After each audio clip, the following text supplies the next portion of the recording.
Welcome back, everyone. Today, we're continuing with the next part of this epic time chamber series. My name is Ash. Please, for me, drop a like, join the Patreon, and subscribe to the page. Also, leave your comments down below. With that, let's begin. Cross my heart and hope to die. Welcome to my dark side.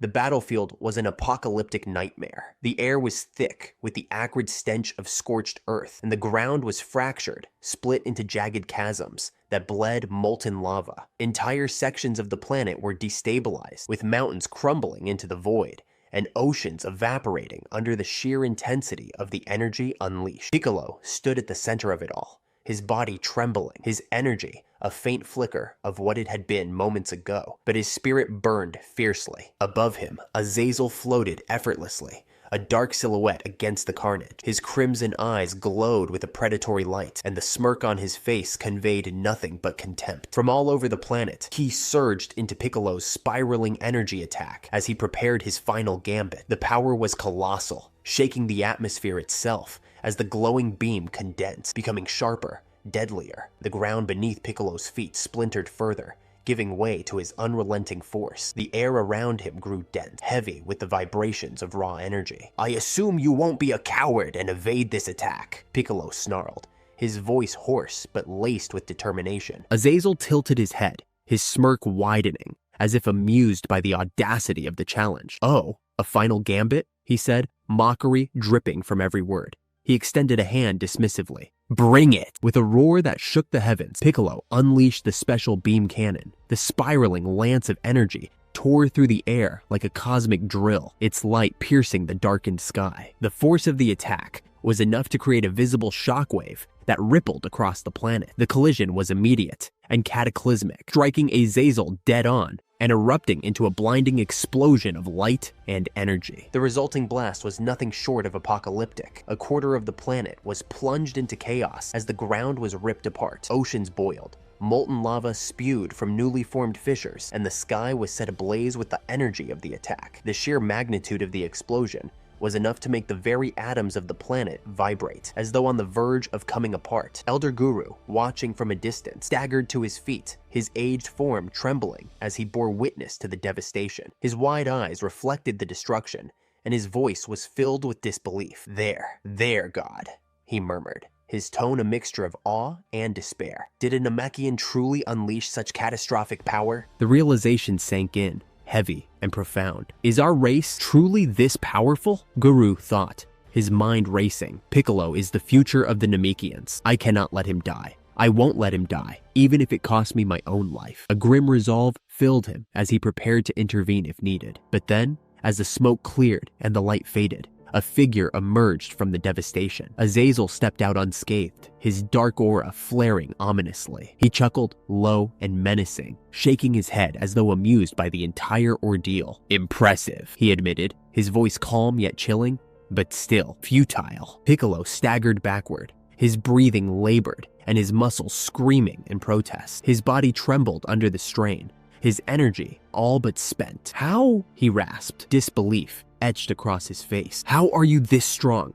I gave that attack everything I had." Azazel's smirk deepened, his crimson eyes glowing with condescension. "You don't even understand who you're fighting, do you, mortal?" he sneered. He raised his hand, and black tendrils of energy slithered outward, coiling around Piccolo like serpents. The tendrils tightened, lifting him off the ground effortlessly, squeezing the life out of him. "I am no mere god," Azazel continued, his voice cold and commanding. "I am Azazel, a primordial being, the true master of destruction energy." He gestured to the chaos around them, his tone dripping with disdain. This is child's play." Piccolo struggled against the tendrils, his every muscle straining, but the grip was unrelenting. Azazel continued, his voice like a knife slicing through the heavy air. "To show you how futile your efforts truly are, I haven't even used destruction energy once in this fight. That's how insignificant you are to me." He smirked, his eyes gleaming with dark intent. "But your power, this new transformation of yours, it intrigues me. It will serve a higher purpose." His grin widened as he added, "Master Zarama will be pleased. He'll use your energy, your very essence, to revive the demon race. You see, he sacrificed everything for this goal. even the life of his son, a rock. He won't stop now, and neither will I. Piccolo's mind raced even as his body screamed in agony. The tendrils tightened further, sending jolts of pain coursing through him. Yet, even in the face of despair, his determination burned brighter. "I don't care what you are," Piccolo growled, his voice ragged but defiant. His fists clenched tightly, and his orange aura flickered faintly, refusing to die. "I'll keep fighting until my last breath. I made a promise to Goku. A promise to protect everyone, no matter what, even if it costs me my life." For a fleeting moment, Azazel's smile faltered, his expression betraying a hint of respect. "Admirable," he admitted quietly, but ultimately meaningless. He raised his hand, dark energy coiling around his palm like a storm, preparing to deliver the final blow. The battlefield was now a wasteland of craters and destruction, the air heavy with despair. Piccolo hung limply in the air, the tendrils sapping the last remnants of his strength. His orange aura flickered like a candle in a hurricane, a fragile defiance against the overwhelming darkness closing in. Below, the remaining Z-fighters gathered anxiously around the glowing orb set up by Guru, their eyes glued to the chaotic battlefield displayed within it. The sight was grim.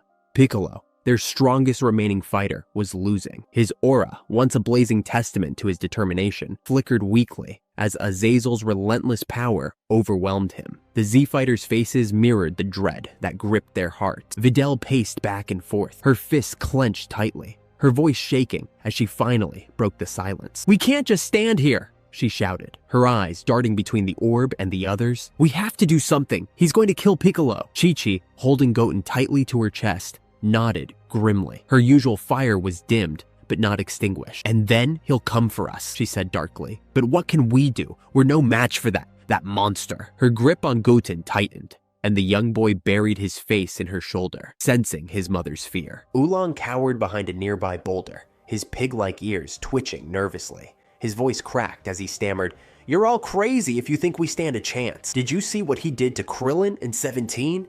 They didn't even have time to scream." His trembling increased as he added, "He killed them without a second thought, and now he's going to kill us." "Enough," Android 18 snapped, her icy tone slicing through the rising panic. She stood tall, her fists clenched at her sides, trembling with barely suppressed fury. "I know we're outmatched," she said, her voice steadying, "but if we don't do something, none of us are leaving this planet alive." Bulma, her mind racing, looked up sharply. "What about the evil containment wave?" she asked, her face lighting up with the memory of the ancient technique. "We used it on Beerus before. It could buy us some time." Roshi frowned, shaking his head slowly. "Forget it," he said, his voice heavy with the weight of experience. "It won't work. The evil containment wave barely managed to hold Beerus for a short time, and that was with perfect execution. This Azazel creature, he's in a league of his own. He's too powerful." "But Beerus is a god of destruction," Videl protested, hope flickering in her voice. "If it worked on him, it might work here." Roshi sighed deeply, his eyes filled with sorrow. "I saw the fight between Beerus and Piccolo,"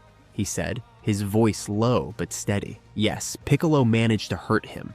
He put up an incredible fight. But Azazel is different. Look at him. You've seen it for yourself.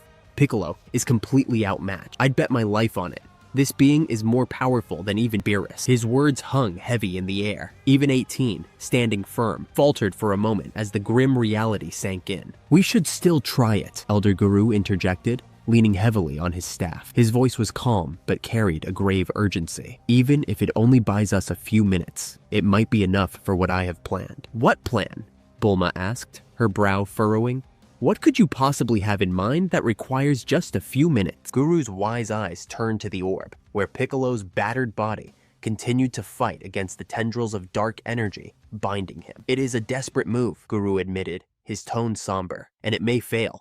But it's the only choice we have. Either we act now or we perish together." The weight of his words silenced the group for a moment, the gravity of their situation sinking in. Chi-Chi's voice trembled with frustration as she spoke. "If you've got something, anything, that could give us a chance, then say it, Elder. What do you need from us?" Guru's gaze shifted to the Earthlings. "This move will require a sacrifice," he said gravely. "Not from me. I've lived long enough. But from you, the decision will be yours. It will cost more than just power. It will cost someone their life." His words hit like a thunderclap, leaving the group stunned. Chiatsu floated closer, his pale face reflecting both fear and determination. "What do you mean, Great Elder?" he asked, his voice trembling. What kind of sacrifice? Roshi took a deep breath, his gaze shifting between the trembling group and Elder Guru. His normally lighthearted demeanor had vanished, replaced with a grim seriousness. Fusion, he said quietly, his voice steady yet heavy with understanding. His sharp eyes turned to Guru.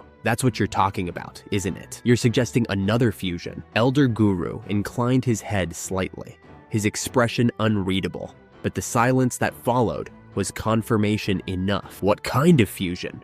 Videl asked, her voice tight with a mix of fear and confusion. Roshi adjusted his glasses and exhaled deeply. He's talking about Piccolo fusing with another dragon, he explained, his tone low but resolute. It's the only thing that makes sense. The ultimate sacrifice, it's gotta be tied to the Dragon Balls. If Piccolo fuses with Porunga, it'll give him the power he needs, but at a cost we can't ignore. The Dragon Balls, Bulma whispered, her face pale as the realization dawned. If we use them for this wish, we're giving them up for good, aren't we? Yes, Guru said solemnly, breaking his silence. His voice carried the weight of centuries, every word deliberate. You all saw what happened when Piccolo fused with Shenron. The Earth's Dragon Balls turned to stone, their power sealed for 1,000 years. If we call upon Porunga now and make the same wish, it will mean the end of Namek's Dragon Balls, permanently, for all your lifetimes. The Elder's gaze swept across the group, his words pressing down like the weight of the world. The Dragon Balls and the Namekians are intertwined. We created them, and in doing so, tied our essence to their power. Once Porunga is gone, there will be no bringing him, or the Dragon Balls, back. The weight of Guru's revelation settled heavily on the group. For a long moment, no one spoke. The silence was broken only by the distant rumble of the battlefield, as Piccolo fought desperately against Azazel. Wait, Bulma finally said, her voice trembling. You're saying we'll lose any chance of bringing Krillin, 17, or anyone else back? No wishes, no second chances. If Earth is destroyed again, we won't be able to fix it? That's exactly what he's saying, Roshi replied, his voice solemn. He closed his eyes briefly, the words clearly weighing on him. This isn't just a gamble, it's a sacrifice. Videl took a shaky breath, her fists clenched tightly. No, she murmured, her voice breaking. What about Gohan? What if he— Her words caught in her throat as her mind raced with the possibilities. Tears welled in her eyes as her voice rose. What will happen to my Gohan? My son! Chi-Chi wailed, clutching Goten even tighter. Her cries became uncontrollable as the fear overwhelmed her. I already lost Goku. I can't lose Gohan too. Oolong, trembling, peeked out from behind his boulder. What's the point of saving the universe if there's no Earth left for us to live on? He whined, throwing his hands in the air. No food, no shelter, no women. Just kill me now. Get a hold of yourself, Android 18 snapped, her piercing tone cutting through the rising panic. Her fists trembled at her sides as she forced herself to speak. We don't have time for this. If we don't save Piccolo, none of this matters. Azazel will wipe us all out, and there won't be anyone left to bring back. Her words struck a chord, silencing the group momentarily. She took a deep breath, her voice softening. I don't like this either, not one bit. But what choice do we have? Krillin wouldn't want this, not if it meant the rest of us could survive. None of them would. Chi-Chi wiped at her face, though no more tears came. Something in 18's words had reached her. She squared her shoulders, her expression hardening. She said quietly, her voice shaking but firm. We don't have a choice, do we? Goku's not here. Vegeta, Broly, none of them are here to save us. Her voice cracked slightly, but she caught herself and pushed forward. We're all that's left. Her eyes closed briefly as a wave of pain washed over her. Goku, she whispered, her voice barely audible. Where are you? We need you. I need you. Her words hung in the air, echoing the despair that gripped the group. Above them, the orb continued to display the brutal clash as Piccolo fought against impossible odds. Oolong's face was a mask of panic as he darted glances at the group, his trembling hands gripping the edges of the boulder he cowered behind. You're seriously going to make that wish? He blurted, his voice cracking. Do you even understand what you're asking? No more wishes. None. What if something worse happens after this? What if we need them again? We'll never see them again. Chi-Chi spun on him, her voice raw with emotion as she shouted. What could be worse than this? Her hands clenched into fists at her sides, her entire body trembling. Azazel will kill us all if we don't act. What's the point of worrying about the future when there might not be a future? The defeat in her voice was painfully clear, but beneath it burned an unyielding fire. Roshi stepped forward, his movement slower but deliberate, and placed a steadying hand on Oolong's shoulder. "She's right," he said gently but firmly. "This is it, Oolong. This is our only chance. If we don't take it, there won't be anyone left to worry about wishes or anything else." For a moment, there was silence. Then, Bulma, who had been uncharacteristically quiet, let out a sharp exhale and stood tall. "Then let's do it," she said, her voice steady despite the fear etched on her face. "I hate it, but I'd rather fight for survival than just stand around waiting to be slaughtered." She turned sharply to Roshi, her eyes blazing with determination. "Call Purunga. Do it now." "We can't," Guru interrupted, his voice calm but firm, cutting through the tension like a blade. All eyes turned to him, his weathered face lined with the weight of centuries of wisdom. "Not yet." "What?" Bulma snapped, her frustration bubbling to the surface. "Why not?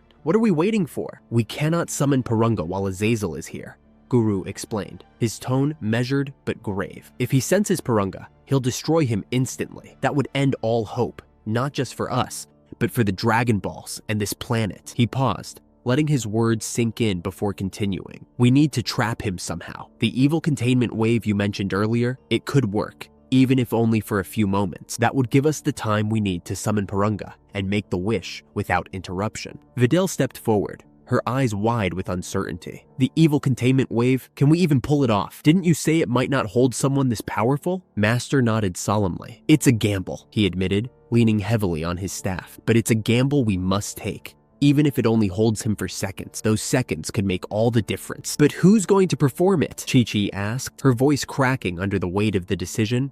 "Who here even knows how to do it?" Roshi straightened, his usual relaxed posture replaced with a resolve that made him seem taller, stronger. "Piccolo, of course," he said. "He's seen the technique being done many times. I'm confident that he can perform it. We just have to fill him in on the plan." "Trust me, everyone," Master Roshi began, his tone uncharacteristically grave. "I'd do it myself if I could, but I'm simply too weak to pull it off against a being that powerful." He adjusted his sunglasses, though his usual carefree demeanor was nowhere in sight. "The evil containment wave isn't just some magic trick anyone can use on anyone. You need tremendous strength, enough to power through the sheer force of the struggle when sealing a being like that." The group hung on Roshi's every word. Even Android 18, who rarely wore her emotions, seemed concerned. She crossed her arms and tilted her head. "So what you're saying is, even if someone learns the technique, it's not guaranteed to work unless they're strong enough to handle the backlash." "Exactly," Roshi confirmed with a nod. "It's why we can't just spam this technique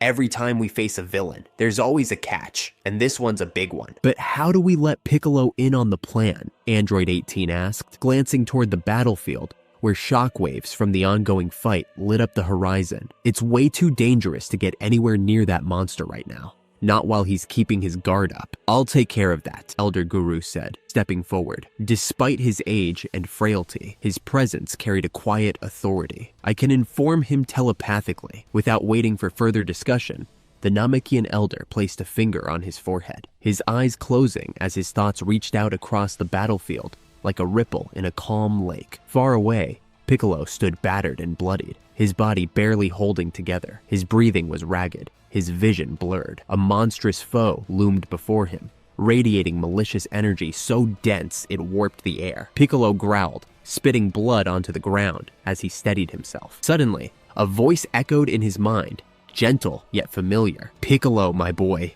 can you hear me?" Piccolo's eyes widened in disbelief. "Great Elder, is that you?" he muttered aloud, momentarily forgetting his pain. The voice carried a warmth that reminded him of simpler times, of guidance and wisdom. "Yes, my son," Guru's voice reassured him. "I can feel the toll this battle has taken on you. That creature, he's done a number on you. But don't lose hope. Your friends from Earth and I have devised a plan to turn the tide." Piccolo straightened slightly, his energy flickering. "A plan?" he asked, his voice hoarse. "What kind of plan?" "You need more power, Piccolo," Guru explained. "There's no other way. We're suggesting something unprecedented. Fusion with Purunga." The mere suggestion stunned Piccolo. "Fusion with Purunga?" he repeated, his voice rising in disbelief. Despite his injuries, the notion seemed impossible to comprehend. "Are you serious?" Guru's voice remained steady. "Yes, my boy. It's the only way. You've already fused with Nail and Shenron. A triple fusion is the next step." Piccolo's mind reeled. He thought back to his past fusions, the intense struggle to merge not just their strengths, but their very essences. Could his body withstand it again? And with a being like Purunga, no less? A triple fusion. I don't even know if my body can handle it. We have no choice, Guru replied, his tone firm but understanding. Preparations are underway, but there's another problem. That monster out there won't let us summon the dragon easily. You, of all people, know what it takes to call an eternal dragon. The planet, the very atmosphere, reacts to such a surge of power. If the dragon is killed before we can make the wish, it's all over. The weight of Guru's words pressed heavily on Piccolo. His fists clenched, despite the pain shooting through his body. So what's the plan exactly? He asked, his voice steady despite the chaos around him. Guru explained quickly, detailing the use of the evil containment wave to trap their foe and buy time to summon Purunga. His explanation was concise, but left no room for doubt. I've never performed the evil containment wave before, Piccolo admitted, his tone reluctant but determined. But I've seen it done. By Goku, by Roshi.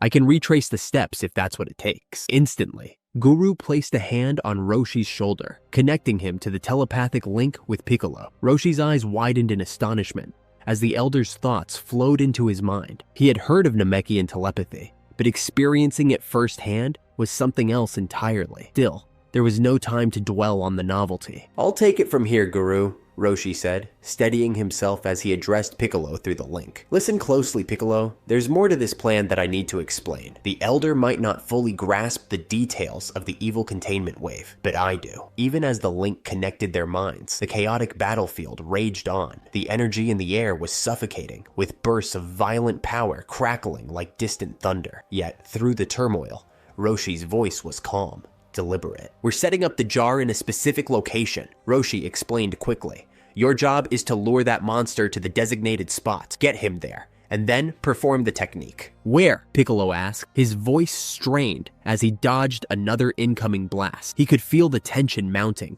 every second precious. Roshi wasted no time, transmitting the precise location and the details of the setup. You've got to time it perfectly, Roshi continued. If you mess up, there won't be a second chance. This thing doesn't allow for retries. I understand, Piccolo replied firmly. His voice carried both exhaustion and resolve. He had no time for doubt. The stakes were too high. As the telepathic link severed, Piccolo's focus snapped back to his immediate surroundings. Before he could move, a deafening sound erupted just ahead. His eyes widened in shock. At point-blank range, a massive sphere of Hakai energy hovered ominously before him, its violet-black surface crackling with destructive force. What? Piccolo barely had time to react before the orb surged toward him. Instinct took over. He lunged forward, gripping the sphere with both hands. The sheer weight of the energy sent tremors through his arms, forcing him to his knees. The power was overwhelming, pressing down on him like a tidal wave. Sweat poured from his brow as his muscles strained under the immense pressure. I was reckless, he muttered through gritted teeth. The Hakai energy felt alive,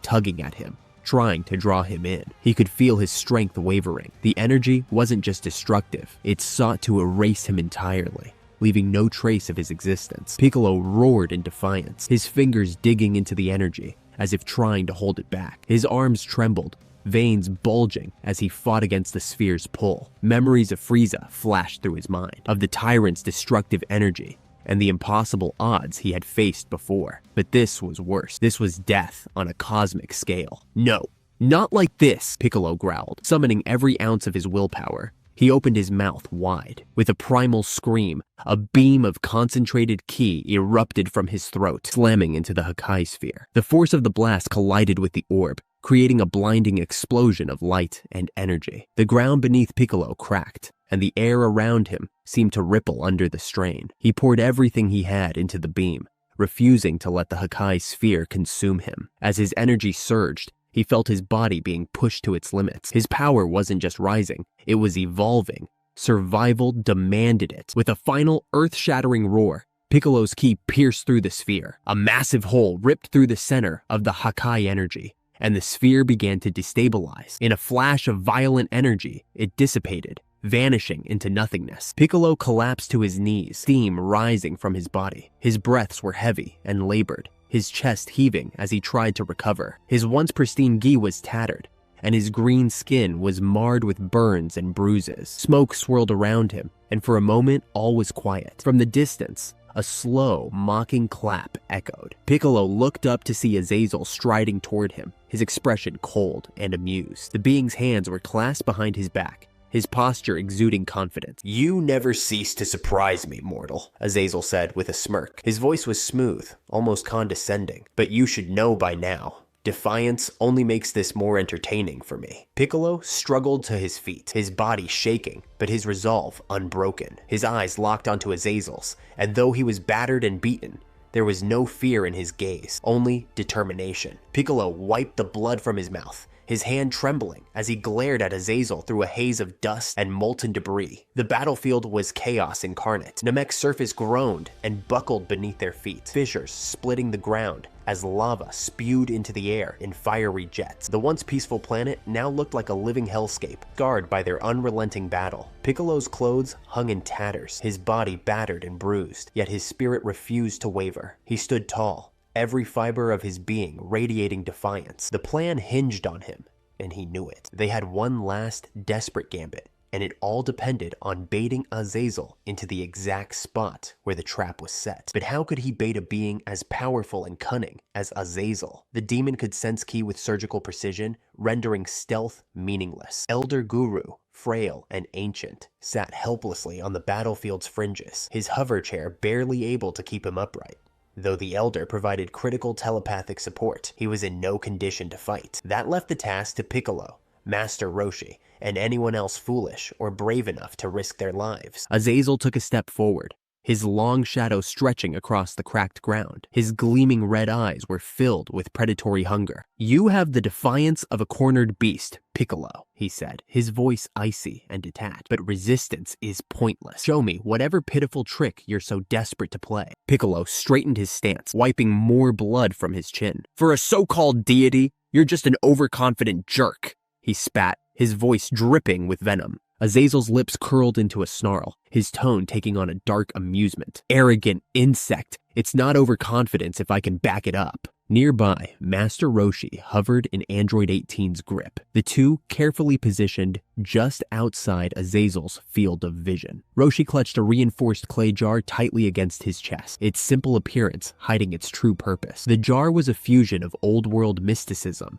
and Bulma's cutting-edge engineering. A specialized seal cloaked its energy signature, ensuring Azazel wouldn't sense it until it was too late. Roshi's heart pounded in his chest like a war drum. This wasn't just a battle. It was a gamble, a do-or-die moment. "It has to be done in the middle of the fight," Roshi murmured, his voice shaky but resolved. "Azazel's too sharp.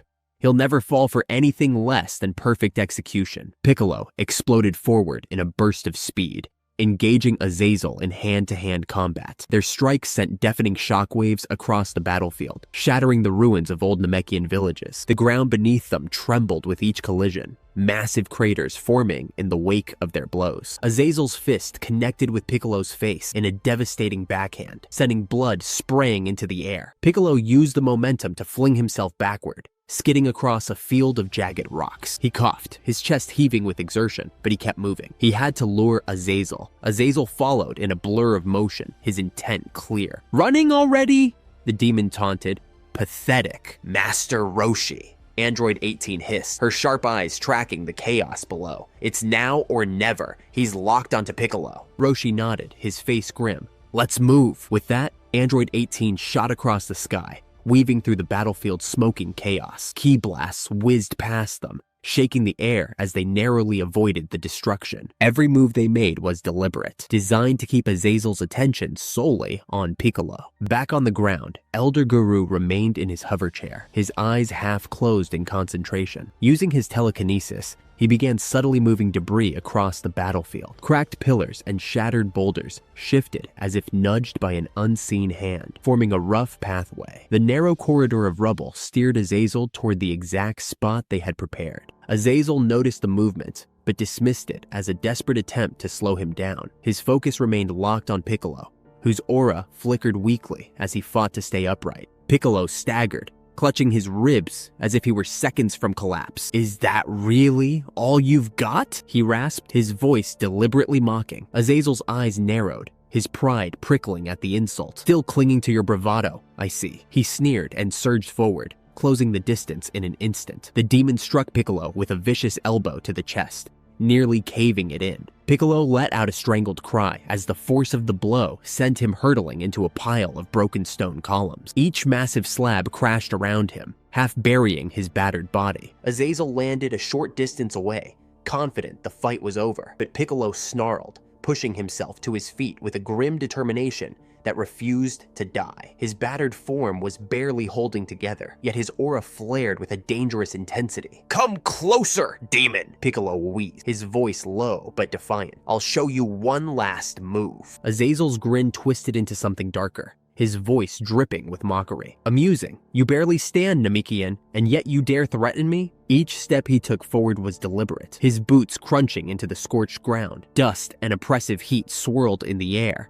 and the earth split further beneath his immense power. The sheer weight of his aura threatened to collapse the battlefield entirely. Above them, Android 18 and Roshi circled carefully, their focus locked on the prepared location. The spot was perfect, a loose patch of ground flanked by crumbled Namekian pillars, with enough debris to conceal their trap. As Azazel stepped onto the precise area, Roshi signaled Android 18. She adjusted her flight path and descended low, both of them touching down behind a shattered wall for cover. Piccolo stood firm in the demon's path, his body trembling but unyielding. He raised both hands, forming the stance for a massive ki blast, yet no energy gathered in his palms. It was a bluff, one that had to work. His gaze darted toward the concealed jar, now nestled behind the rubble where Roshi crouched, staff in hand, chanting softly under his breath. Azazel's eyes narrowed. Suspicion flickered across his face, but he dismissed the lack of energy buildup as Piccolo's weakness. With a dark burst of aura, Azazel vanished. In an instant, he reappeared directly in front of Piccolo, his fist cocked back and ready to strike. Piccolo braced himself, his teeth clenched in pain and determination,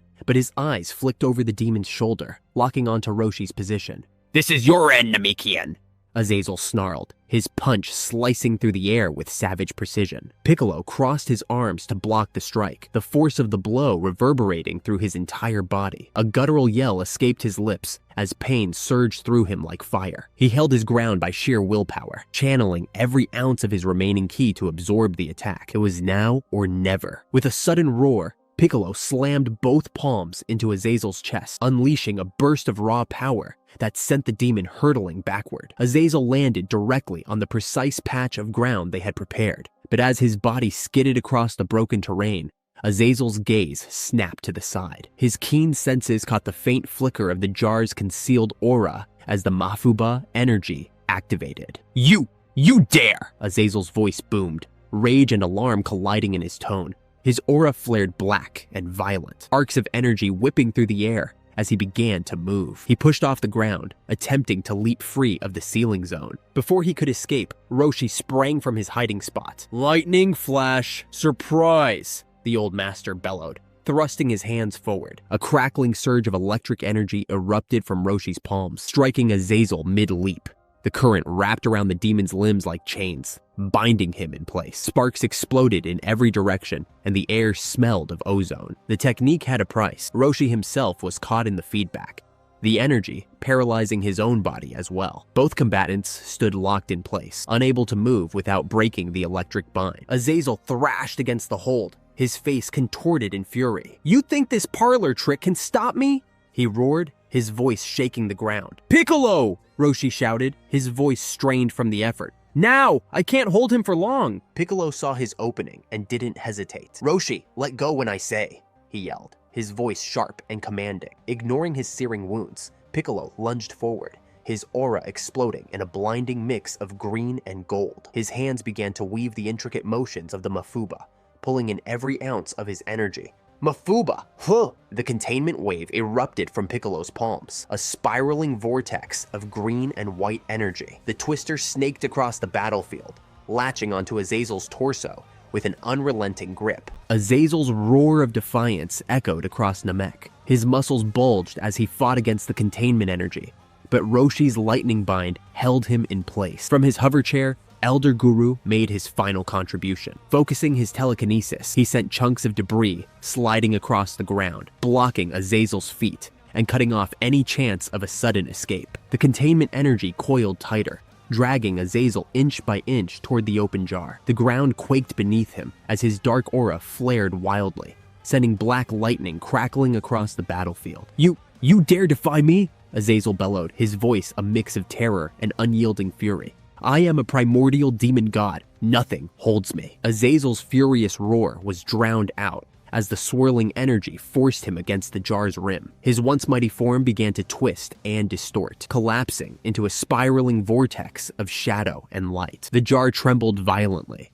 its mouth glowing white-hot as it consumed his spiritual essence. Master Roshi, his hands still crackling with residual energy from the lightning flash surprise, released the technique at the last possible moment. He collapsed backward onto the rubble, his chest heaving as exhaustion claimed him. It's up to you now, he muttered weakly, struggling to keep his eyes open. Piccolo bellowed with one last surge of strength, pouring every remaining ounce of ki into the Mafuba. The swirling containment wave tightened like a vice, compressing Azazel's dark energy further and forcing him down into the jar. With a resounding snap, the lid slammed shut. The talisman on the jar flared to life, sealing it with a thunderous crash that echoed across the battlefield. For a moment, the world seemed to hold its breath. The chaotic battlefield was eerily still. Lava bubbled in the fissures, and steam hissed from the ground. But the monstrous, suffocating aura that had filled the air moments before was gone. The jar rattled ominously, faint cracks already beginning to spread across its surface. But for now, it held. Piccolo dropped to his knees, sweat pouring down his face. His vision blurred, and his muscles burned as though set aflame. Each breath he took felt heavier than the last. Did we actually seal him? He rasped, his voice barely audible. Roshi lay slumped nearby, wincing with every twitch of his body. Android 18 rushed to his side, gently lifting him from the rubble. Her sharp eyes darted over his injuries, assessing the damage. Master Roshi, stay with me, she urged, her voice uncharacteristically soft. For a long, tense moment, no one spoke. Finally, Elder Guru floated closer in his hover chair, his ancient features etched with both relief and exhaustion. His presence, it is gone, the Elder said, his voice trembling with emotion. You have done it. Azazel is sealed. Piccolo bowed his head, his body swaying from the effort of remaining upright. We'd better make this count,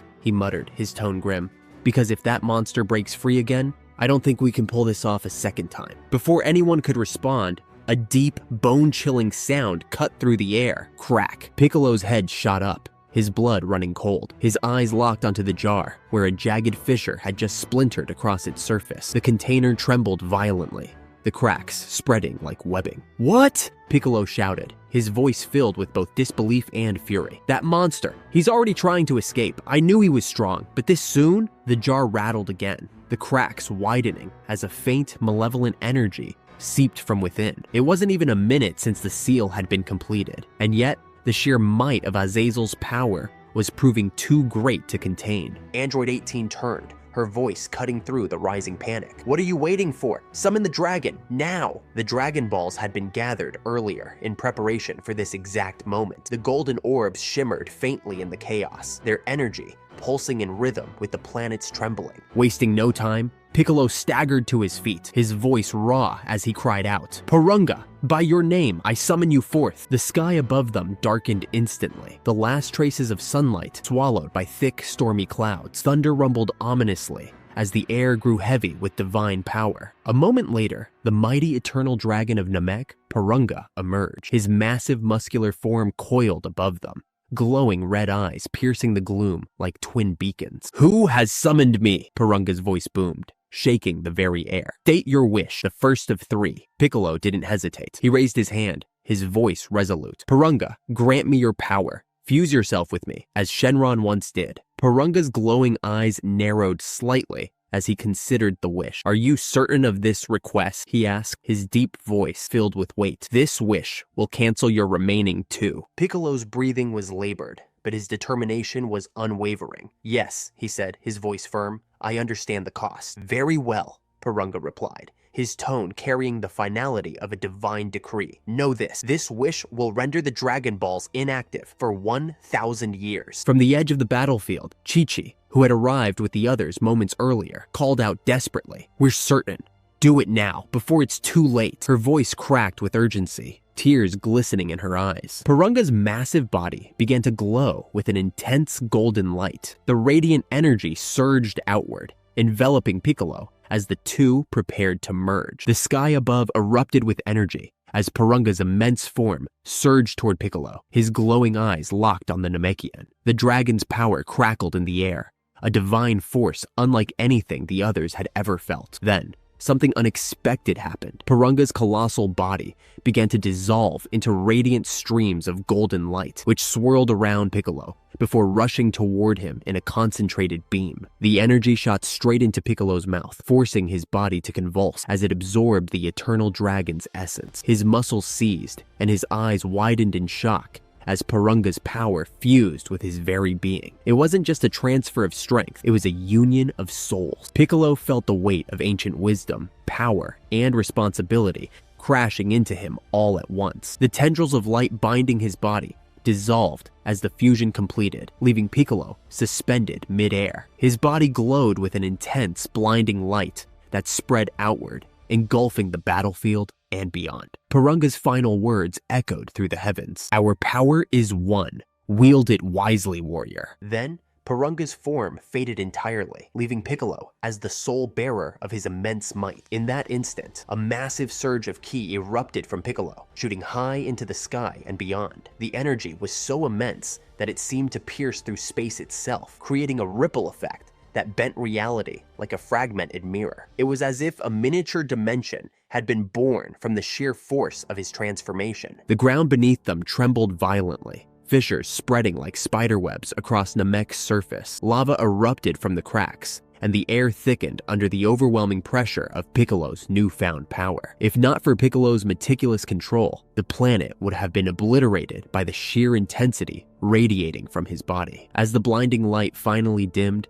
the Z-Fighters could make out Piccolo's new form. Blue lightning crackled around him, illuminating the battlefield with arcs of raw energy. His once green skin had turned a pristine white, glowing faintly in the dim light of the ruptured sky. His eyes retained their sharp intensity, but the most striking features were the changes to his physique. Spiked protrusions now jutted from his back and elbows, reminiscent of Omega Shenron's draconic features. What truly stood out, however, were the 7 glowing Dragon Balls embedded in his chest, each pulsing faintly with energy. They were not just a decoration, they seemed alive, radiating a divine presence that made even the most powerful warriors nearby falter. Piccolo descended slowly to the ground, his aura stabilizing into a radiant fusion of orange and red, overlaid with streaks of blue lightning. Intricate patterns, almost like sacred etchings, adorned his skin, glowing faintly as if imbued with celestial power. The Z-Fighters watched in awe,